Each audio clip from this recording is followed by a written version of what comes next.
Bonjour, nous allons étudier ensemble la troisième sikha dans le Chalak Chaf Alav de l'écouter Sichot sur la parasha de cette semaine, la parasha de Kitissa.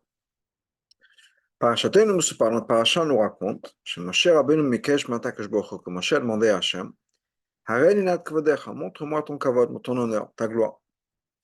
Et Shiva Kash Baruch Hu, Hachem lui a répondu, l'autre chalerot et panay, tu ne pourras pas voir ma face, mon visage, Varaïta tachawai, tu verras mon dos, panay lo iraou, et ma face, mon visage, ne sera pas vu, on ne pourra pas voir. À la tevot varaïta tachor, sur le mot varaïta tachor, tu verras mon dos. Peresh Rashi, Rashi nous explique, Herao kashashat tefillin. Il lui a montré le nœud des tefillin. Hachem a montré à Moshe son dos, et le dos, il y a le nœud des tefillin. C'est la vie, il faut comprendre. Niano shepirosh Rashi la Torah, le faresh pshuto shemikra. Ce que Rashi fait dans la Torah, c'est d'expliquer le pshat du pasuk. Pas de ramener des mamarim, du midrashim de Chazal. Le pshat du pasuk. Quelle est la difficulté ici, dans Pshuto Shemikra? Qui a forcé Rashi à expliquer. C'est quoi le dos? Le dos, c'est, ou le derrière, c'est le nœud des tefillin. C'est-à-dire que Rashi va expliquer le mot. Rashi va expliquer un pasuk. Donc il y a un pasuk qui nous dit qu'Achorai. On ne sait pas ce que ça veut dire Achorai. Donc Rashi nous expliquerait ce que c'est qu'Achorai. Mais qu'est-ce que ça veut dire ici dans ce sens-là que Achorai, c'est le nom des tefillin, etc. Elle, on ne peut pas dire Shuksha le Rashi, que Rashi avait une question, un problème. Comment est-ce qu'on peut se servir de ce mot derrière, le dos, par rapport à Hachem? Hachem est détaché d'une image. On ne peut pas donner d'image de Hachem. Donc comment est-ce qu'on peut parler du dos, de derrière? Ça, le rabbi nous dit, ce n'est pas une question de Rashi. Pourquoi? Parce que dans plein d'endroits, dans le Chumash, on voit des descriptifs d'Hachem. Même des choses qui sont physiques, matérielles. Klapemara, vers Hachem, la main d'Hachem, le visage d'Hachem, la colère d'Hachem, tout un tas de choses. On a il y a que les Israël sont plein de psukim qui parlent de la main d'Hachem, etc. Et l'homme chez Rashi, dans le basé. Et on ne voit pas que Rashi explique ou parle de ce sujet-là. Il nous explique, il nous expliquerait que tant qu'on ne peut pas dire ce genre de choses par rapport à Hachem, donc le pirouche de ce passage-là n'est pas kipchuto. Et là, pirouche, mais plutôt l'explication est telle et telle. On ne voit pas ça dans Rashi. D'ailleurs, on voit même dans nos psukim ici chez nous. L'Enema, c'est marqué juste un peu avant. L'autre, tu ne pourras pas voir mon visage, ma face. Rashi nous explique pas ce que ça veut dire le panim, le visage par rapport à Hachem. Est-ce que Hachem a un visage? Rashi n'explique pas ça. Donc on est obligé de dire ce n'est pas quelque chose que Rashi adresse dans son commentaire sur la Torah. Comment est-ce qu'on s'en sert d'exemple physique par rapport à Hachem? Dans ce cas-là, pourquoi est-ce qu'ici Rashi a besoin d'expliquer qu'est-ce que c'est que le Achora? C'est encore plus compliqué. Si effectivement ce serait ça, la difficulté de Rashi. Comment est-ce qu'on peut parler de Achora et le dos par rapport à Hachem? Comment est-ce qu'on a répondu à la question? Qu'Hachem lui a montré le nœud des tefillin. Alors, le nœud des tefillin, c'est aussi quelque chose de matériel.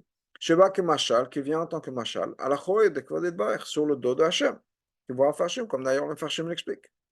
Imken, dans ce cas-là, Mao Arevach Mesber le Ben Chamesh, qu'est-ce qu'un enfant de 5 ans?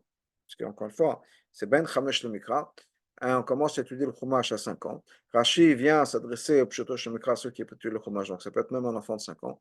Qu'est-ce qu'un enfant de 5 ans va gagner? En lui disant qu'Achora est non Kipshuto, que quand on parle du don d'Hachem, du dos d'Hachem, c'est pas Kipshuto. Parce que Hachem, on ne peut pas parler d'Hachem de dos, de visage, etc. Et la Kaïa al-Kashesh Tefillin, plutôt on parle du nœud des Tefillin. En quoi ça aide un enfant de 5 ans à comprendre le pshat de ce passage? Au contraire, si on veut parler d'un machal pour ce qui est représenté par Hachem le dos, Dans ce cas-là, le machal d'un visage et du dos, que le visage d'une personne, c'est là on voit effectivement ce que c'est que la personne. On voit les choshim d'abord, les sens qu'une personne a, Reya, la possibilité de voir, la possibilité d'entendre. Et on peut voir exactement la personne. On voit qui c'est. Quand on voit une personne de dos, c'est beaucoup plus compliqué. On voit une personne de face, on a une révélation claire, de la personne. Ma chaîne, alors que le dos, on ne voit pas exactement ce qu'il y a de spécial par rapport à la personne. Af, lo, on ne voit même pas d'ailleurs que c'est shaykh une personne. C'est beaucoup plus simple à comprendre que le machal du nom des tefillin. Donc, si déjà on a besoin de donner un machal, c'est mieux de laisser ça comme ça, de parler de visage et de dos, plutôt que d'introduire un concept du nom des tefillin. Qu'est-ce que ça veut dire le machal du nom des tefillin? Et en plus de ça, les mêmes descriptions, les mêmes mots servent au machal au nimshal. Donc, qu'est-ce qu'on gagne en parlant de tefillin? Alors que plutôt qu'on parle de panim d'achor, c'est beaucoup plus simple à comprendre, ça a plus de sens, ça veut dire beaucoup plus, ça donne un message, on peut dire, on voit la différence entre le devant et le derrière, alors que keshet tefillin, on va savoir ce que ça représente. Quand même, on a besoin de comprendre aussi dans le mot de Rashi. Pourquoi est-ce que si Rashi veut expliquer le mot achora et le dos, pourquoi est-ce qu'il ramène le mot si veraïta dans du bois matré? Tu verras. D'ailleurs, dans l'explication, Rashi nous dit la même chose. Heraou kesher, Hachem lui a montré le nom des tefillin. La chidush Rashi ou Rag benagal et tevet achora. Ce que Rashi voudrait expliquer apparemment, c'est quoi? Uniquement le mot de achor, de derrière. C'est quoi achora? Kesher tefillin, le nom des tefillin. Pourquoi est-ce qu'il a besoin de ramener le mot veraïta et que Veraou qu'Hachem lui a montré? Donc, qu'est-ce que Rashi, c'est quoi le message de Rashi? Qu'est-ce que Rashi veut nous expliquer? Habio, c'est voilà l'explication. Avant que Hachem réponde à Moshe, Al-Bakashos, c'est quoi la réponse sur ce que Moshe lui a demandé? Montre-moi ta gloire. Donc Hachem lui dit, Hachem lui dit, tu ne pourras pas voir mon visage. C'est marqué, Hachem a dit, je vais faire passer tout mon bien devant toi. Et je vais appeler par le nom, le nom de Hachem devant toi. Et je vais donner le chen, la grâce, à celui à qui je vais donner. Après vient un autre point. Tu ne pourras pas voir mon visage. Pourquoi est-ce que Hachem, donc Hachem répond à Moshe. Moshe lui a dit, montre-moi ta gloire. Et Hachem répond, voilà ce qui va se passer. Et Hachem l'a dit, que et ensuite, tu verras ta chorale. À quoi sert toute cette introduction? Donc, Rashi explique. Le moment est venu que tu puisses voir effectivement ma gloire. Mais uniquement ce que je vais te donner la permission de voir. Pourquoi est-ce qu'Hachem dit je veux te montrer, je vais me révéler à toi? Parce que je veux et j'ai besoin, c'est important, de t'enseigner l'ordre des tfilot. Comment est-ce qu'on peut prier à moi? Donc, qu'est-ce qu'il faut dire? Je vais faire passer toutes mes midot devant toi dans le rocher. Et je vais appeler le nom d'Hachem devant toi. Pour t'enseigner l'ordre dans lequel il faut demander rachamim, qui sont Yud Gimel Midat HaRachamim. De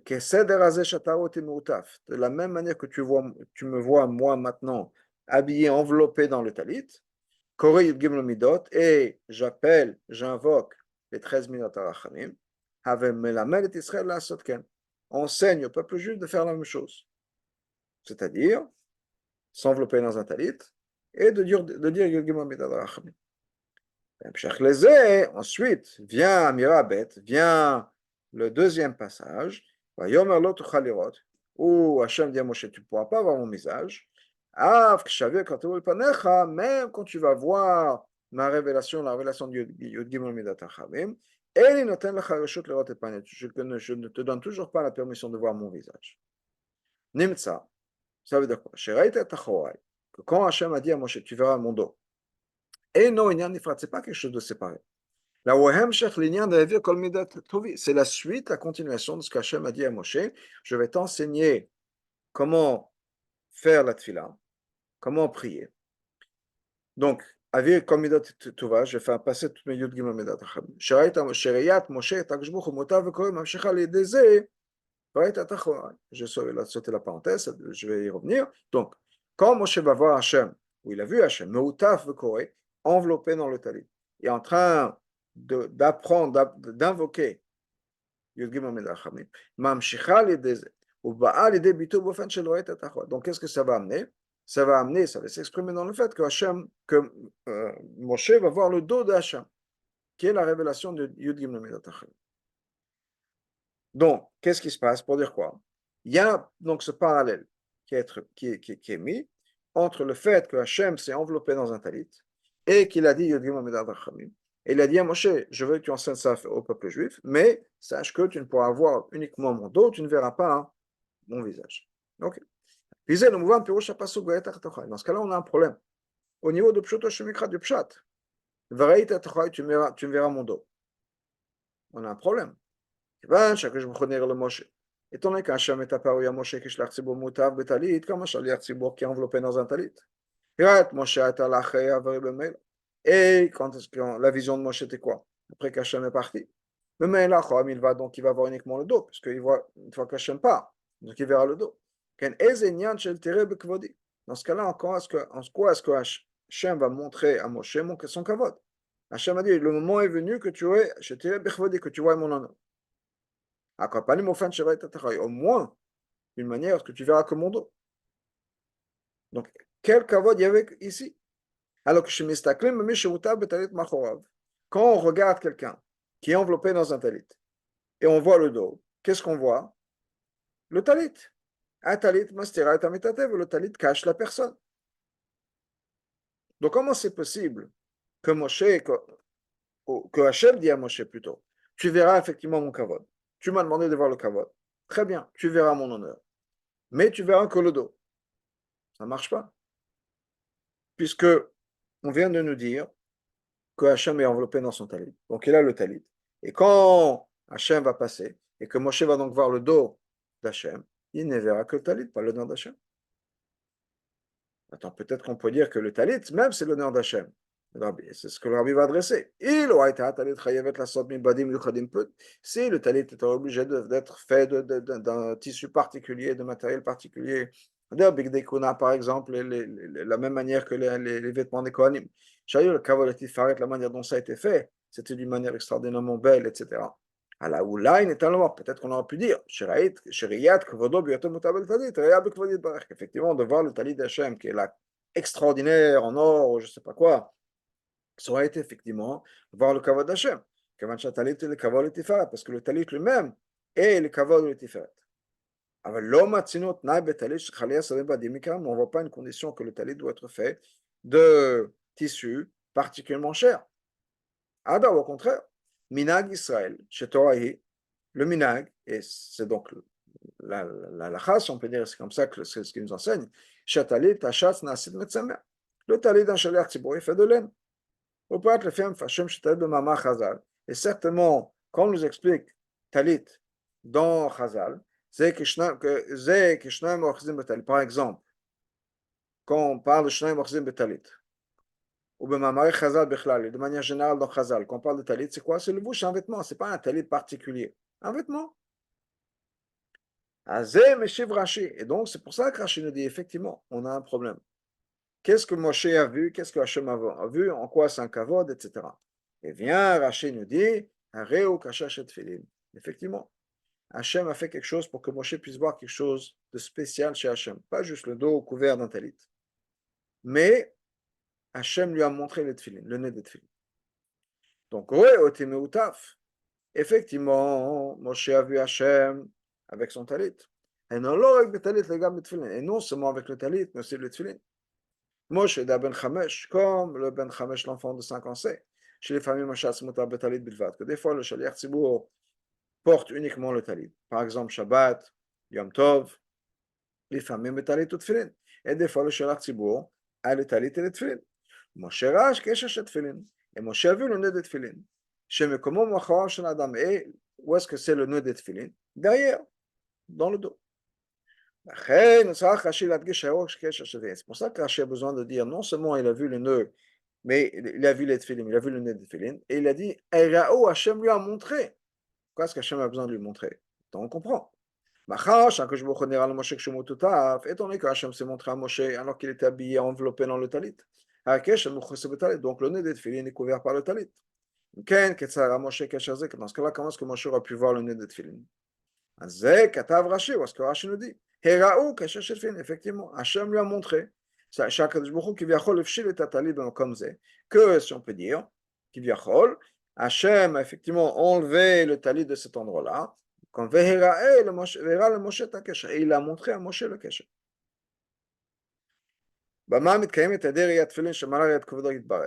En quoi est-ce que montrer le tefillin d'Hachem, c'est montrer l'honneur d'Hachem, la gloire d'Hachem?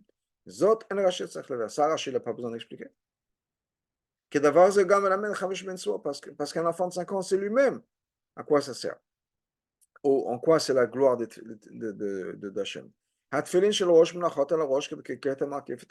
enfant de 5 ans sait qu'on met les tefillin sur la tête. Et c'est comme une couronne. Et donc c'est la gloire et la beauté d'Hachem. C'est pour ça que Rachid nous dit, il a montré quoi? Le nœud des tefillin. Ça veut dire, pas les retsuot. Bien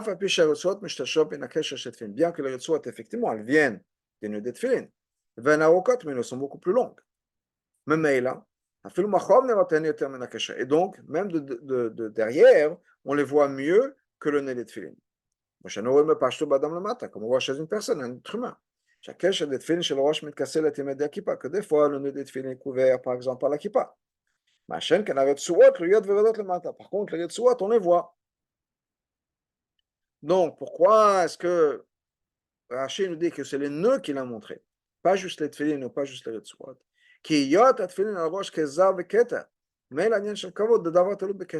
Parce que qu'est-ce qui fait que les tefillin tiennent sur la tête? Et effectivement, on a l'impression que c'est une couronne, c'est comme une couronne, ça dépend du nœud.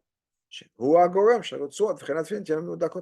le nœud qui fait en sorte que les retsuot fassent que ce soit bien tenu, si on peut dire, sur la tête. Et donc, c'est pas juste que Moshe a vu les retsuot d'Hachem, mais il a vu les nœuds d'Hachem.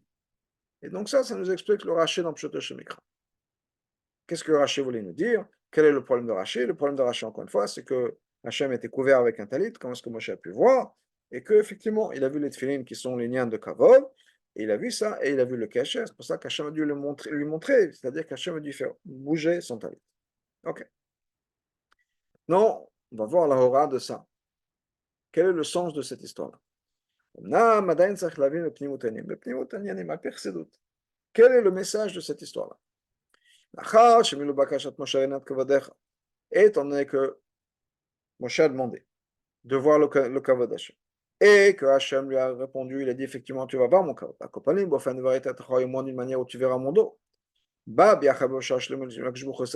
venu en même temps que le moment où Hachem a enseigné à Moshe lors de la tefila, c'est-à-dire Amirat Yud Gimel Midat HaRachamim, le fait qu'on puisse dire les 13 Midat HaRachamim.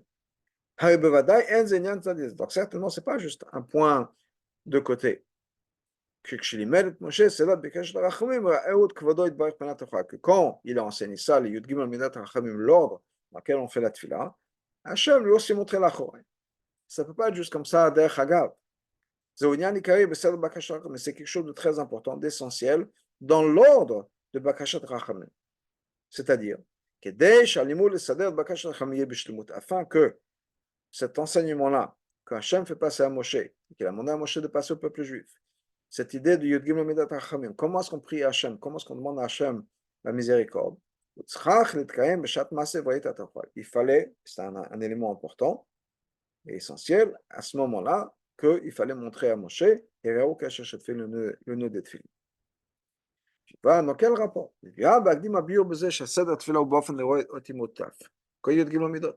Et pour comprendre ça, repassons à un autre point, le point d'avant. Hachem s'est montré à Moshe comme un chalier Tzibour avec un talit. Croire le mouvement, croire, on ne comprend pas. C'est quoi l'essentiel de la tfila? Surtout l'essentiel de la tfila que Hachem a voulu transmettre à Moshe ici. De dire Yud Gimel Midat Rachamim. Hachem, Kel Rachon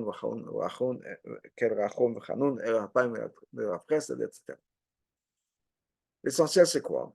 Shehen Po'olot Hakim V'Chanoti V'Rachamti. C'est Yud Gimel Midat Rachamim. Voir accomplir que Hachem nous a donné la Rachamim, la miséricorde, la grâce, etc. Pourquoi est-ce que c'est important que la personne qui le dise le porte un talit? L'essentiel, c'est Yud Gimel Midat Rachamim. Voilà une des explications pourquoi c'est important que ça passe d'Afka par le talit. De manière générale, une faute. Comment est-ce qu'une personne fait une faute? Pourquoi est-ce qu'on parle d'une faute? Parce que la tfila, c'est là pour être mort et rachamim, pour réveiller la miséricorde d'Hachem sur une personne qui a fait la faute et de ne pas être punie. Donc, c'est ce que Rabbi nous dit. La tfila est réveiller la miséricorde de Dieu. C'est pour sauver une personne de la punition. La punition qui viendrait. Tout ça, ça vient de quoi? À cause de l'oubli. De manière générale, ce concept d'oublier vient de la klipa. Alors que du côté de la gdusha, devant Hachem, il n'y a pas d'oubli. Donc, l'oubli vient du fait, pardon, la faute vient de l'oubli. Et le Rabbi va expliquer ce concept-là. Les Juifs sont croyants Hachem, ils ont l'aïmouna, ils sont les enfants de croyants. Chaque personne croit vraiment, sincèrement. Hachem Bereshit bara Elokim. Au commencement, Dieu a créé Shamayim va'aretz v'chol tzvam, le ciel, la terre, tout ce qui va, tout notre univers. Et le fait que Hachem renouvelle constamment la création. Chaque jour, chaque moment, Hachem renouvelle de nouveau toute la création, l'univers entier, avec les galaxies, etc. C'est renouvelé à chaque moment, les mondes spirituels, tout. Mais du zéro, du néant absolu à la création qu'on a de nos jours. Donc, qu'on voit à chaque moment. Comme l'Admour Azaken le dit dans Tanya, le même néant qui existait avant la création du monde, il y a 5784 ans, et le même néant qui existe à chaque moment quand Hachem va recréer le monde. On peut poser la question. Je dis, quand un juif reconnaît et ressent, chaque moment, il est recréé par Hachem. Et que dans un moment, le moment d'après, il aura encore besoin de la parole d'Hachem. Que Hachem recrée son existence du néant à la création. Et on a vraiment conscience du fait que mon existence n'est que je vais dire une seconde, mais c'est même pas une seconde, c'est un regard, c'est une fraction de seconde. Et que la fraction de seconde après, Hachem vous recrée. Comment c'est possible? Quand on prend vraiment conscience de ça. Même si on est quelqu'un qui est vraiment un grand baltava, il désire tout, il a envie de tout. Comment c'est possible? Comment c'est possible qu'on ne fasse pas la volonté d'Hachem? C'est-à-dire ne pas faire la volonté d'Hachem. Toute notre existence dépend d'Hachem. Avec les tavot que j'ai, les envies que j'ai, mais je dépends d'Hachem. Donc imagine que quelqu'un, je ne sais pas, il prend conscience qu'on est branché et qu'il y a quelqu'un qui à chaque seconde pourrait enlever la prise et on disparaît. Est-ce qu'on va aller contre cette personne-là ou est-ce qu'on va la fâcher? On va dire non, tout ce que tu veux, juste ne débranche pas. Donc, si on prend on conscience, c'est ce que la Bible dit, on est tous maminim des maminim. Si on prend vraiment conscience qu'on dépend à chaque seconde d'Hachem, et qu'à chaque seconde, non seulement Hachem peut enlever la prise, si on peut dire, mais il a besoin de nous recréer. Comment est-ce qu'on pourra aller contraire à la volonté d'Hachem? fait l'occasion même si on a l'impression qu'on fait face à une impossibilité de servir Hachem. Tout un tas de choses qui nous empêchent, qui nous empêchent de faire Avodat Hachem. Mais on sait. On sait, alors qu'on est Ma'amin, on est croyant, fils de croyant, et on est 100% sûr de ça. Que même ces problèmes-là, ces choses qui nous empêcheraient de servir Hachem, ça a été créé par Hachem à ce moment-là, du néant à l'existence. Tout ça, ça vient d'être créé par Hachem pour moi. Encore une fois, le même néant que moi, avant Mamash, la création du monde. Ou Bechen et donc, c'est impossible.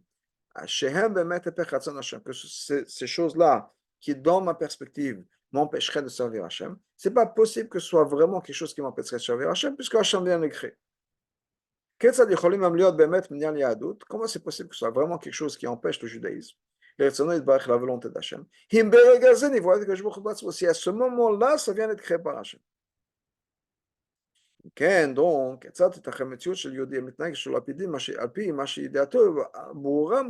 comment c'est possible qu'il puisse y avoir un juif qui va se comporter d'une manière qui va être l'opposé de ce que la personne est absolument clairement consciente? C'est pas possible. Et il y a des fautes. Comment ça marche?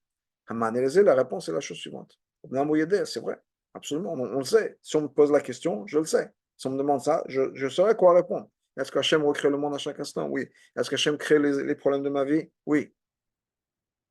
Comment est-ce qu'on peut expliquer la faute? Quand je suis en train de faire une faute, j'oublie.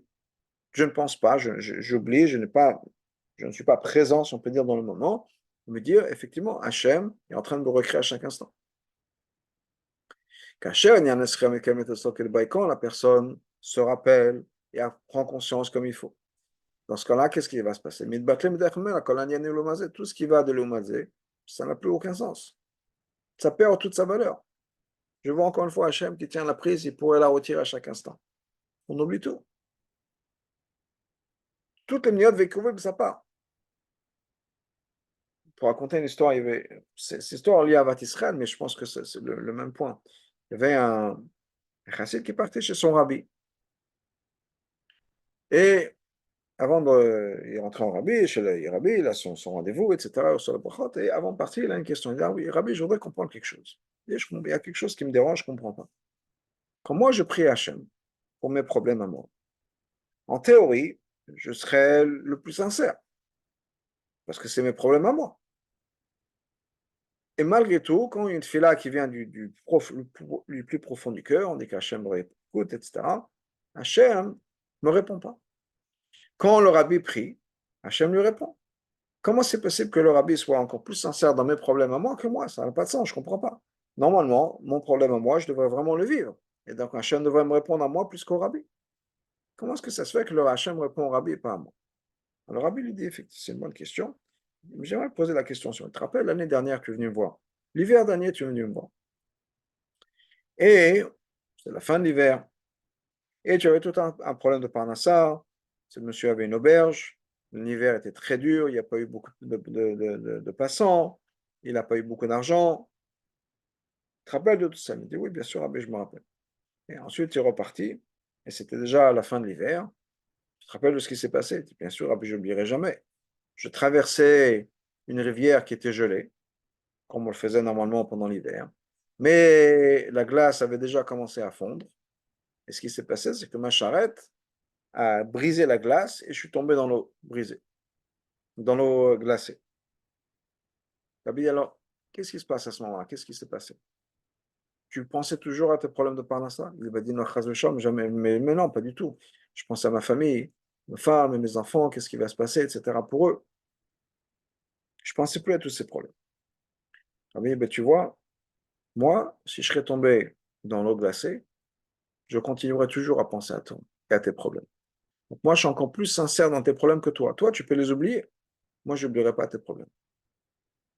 Je raconte cette histoire-là, bien sûr. Pour l'histoire, elle est bien, mais pour dire que quoi? que même ce qui nous, toutes nos mignons de vécuvim, quand on arrive à un moment de vérité, à un moment où on prend conscience des vraies valeurs, comme je disais, c'est comme il se sentait partir, si on peut dire. Donc, on a vraiment conscience qu'on dépend de la personne qui tient la prise, si on peut dire. Est-ce qu'on est inquiet de tous les problèmes de tous les mignons de vécuvim? Ah, je ne peux pas aller faire mes fsaïm, je suis gêné. Est-ce qu'on on se gêne à ce moment-là? Tout ce qui, tous les problèmes de la vie disparaissent, si on peut dire. Quand on a vraiment conscience qu'on dépend d'Hachem. Encore une fois, quand on n'y pense pas, on n'y pense pas. Donc, si on prend conscience, tous les problèmes de l'Omadze, tous les diamants de Klippa disparaissent. Dans ce cas-là, on fait la Torah mitzvot de manière complète. Non seulement ça, mais on fait tous les Shem Shamayim. Et que chaque moment, chaque chose qu'on fait, c'est une manière de se connecter avec Hachem. Mais sans aucune arrière-pensée, sans rien du tout. Rien d'autre dans la tête. Uniquement servir Hachem. C'est la raison. C'est pour ça que quand on fait du Gimel Midat Rachamim, on s'enveloppe d'un talit. Il fait Pirush Rashi Kan, comme Rashi nous dit, et Gam Betfilin, et avec les Tfilin aussi. Pourquoi? Parce que le concept de ces deux mitzvot-là est lié à la mémoire. Qu'est-ce qu'on voit dans les tzitzit? Uritem oto ou schachtem. Vous verrez les tzitzit et vous allez vous rappeler. Ensuite, on dit pour les tfilin, vayu zikaron ben lecha. La manière de se rappeler, zikaron ben entre nos yeux, les tfilin. C'est pour ça que ces deux mitzvot-là sont importantes pour réparer et enlever la faute. Et enlever la faute, l'idée de tchouva, va amener le fait que Hachem va nous donner grâce et miséricorde. Mais donc, ces deux mitzvot-là, d'Afka, parce que les deux mitzvot de Talit et de Filin, sont liés à la mémoire, et on faute parce qu'on justement, on a des laps de mémoire. On ne pense pas à Hachem, on oublie à un moment où on fait de la faute. Alpi Anal, basé sur ça, on comprend encore plus pourquoi est-ce que c'est pas juste les tefilin qu'Hachem lui a montré, mais le nœud des tefilin. Kesher Dafka, le Seder Bakashat Arachamim. Le Zohar Parashatenu Ita. Dans le Zohar, dans le Parashat, c'est marqué la chose suivante. Chez Rabbi Chia et Rabbi Yossi Kashuk Sharim. Rabbi Chia et Rabbi Yossi ont fait des nœuds, afin de ne pas oublier les mots de Torah qu'ils ont entendus. Ita Bacharonim, c'est marqué dans l'Acharonim. Chez Zogam Amakor Torah, c'est aussi la source de la Torah. Ce que les gens disent, que faire un nœud, c'est un moyen de ne pas oublier quelque chose qu'on veut se rappeler. Okay? En français, on fait un nœud dans son mouchoir. Pourquoi? Pour se rappeler de quelque chose. On ne veut pas oublier quelque chose, on fait un nœud. Mais c'est une source dans la Torah, une source dans le Zohar. Quel rapport entre un nœud et la mémoire? On peut expliquer ça, basé sur ce qui est expliqué dans les Gerat HaTshuva. Pirouche Mama Chazal, ce que Chazal nous disent, Adam Avar Avera. Si une personne a fait une Avera, qu'est-ce qu'il peut faire pour vivre? C'est-à-dire, pas Chazoshom, à cause de la faute, perdre sa chayut. Et donc Chazal nous dit la chose suivante. S'il avait l'habitude d'étudier une page de Gemara, qu'il étudie deux pages. Et pourquoi est-ce qu'il faut doubler? Il nous dit, c'est comme l'exemple d'une corde, Hanifsak, qui a été coupée, et on refait un nœud. Là où c'était coupé, on fait un nœud. Là où il y a le nœud, c'est maintenant dédoublé. Et donc, la page qu'on n'a pas étudiée, on étudie deux pages, là où c'est dédoublé, là où il y a le nœud. Haïno, c'est-à-dire, c'est quoi cette idée de kesher de manière spirituelle? C'est lier deux choses avec quelque chose d'encore plus fort qu'avant. Avant, on aurait pu couper. Maintenant, s'il y a un nœud, comme on sait, c'est beaucoup plus difficile de couper un nœud. On a dédoublé ça. Le nœud lui-même est dédoublé. Et c'est pour ça que c'est un tikkun pour les fautes. Quand une personne se lie à la Kedusha, d'une manière de cacher et faire un nœud, c'est-à-dire qu'il dédouble ses efforts dans le spirituel. Il ne va pas oublier. Et encore une fois, l'oubli, c'est la raison pour laquelle on fait des fautes. Et donc, cette idée-là, comme c'est Bourkhaniut spirituellement, c'est-à-dire un nœud spirituel annule, efface la possibilité qu'on soit lié à la Klippa. Et encore une fois, la Klippa, c'est le corps Ashikha, c'est la source de l'oubli. De là, ça vient que même dans notre monde physique, matériel, faire un nœud physique, ça nous aide à annuler l'oubli dans notre monde, l'oubli physique, c'est-à-dire l'oubli, on oublie notre présence d'Hachem ou d'autres choses.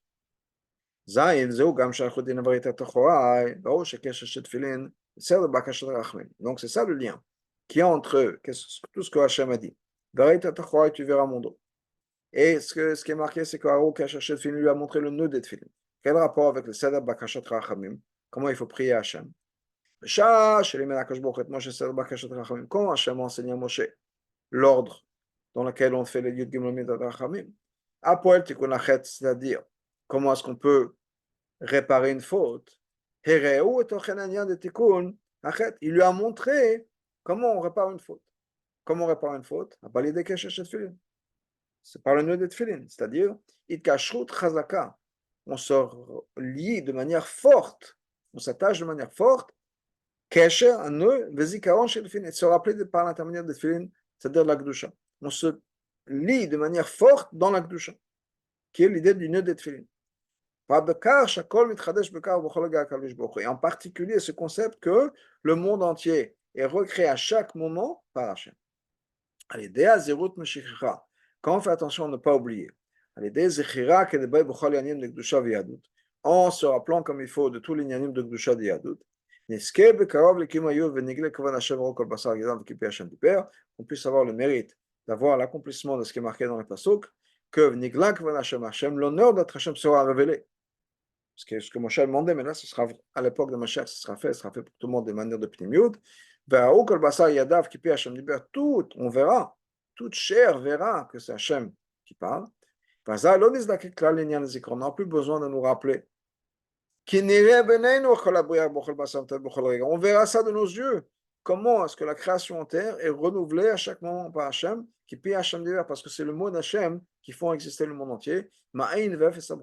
Du zéro, du néant à l'existence. Et on verra ça, avec l'avenir de Mashiach, qu'il vienne, qu'il nous amène vers notre terre, mamash.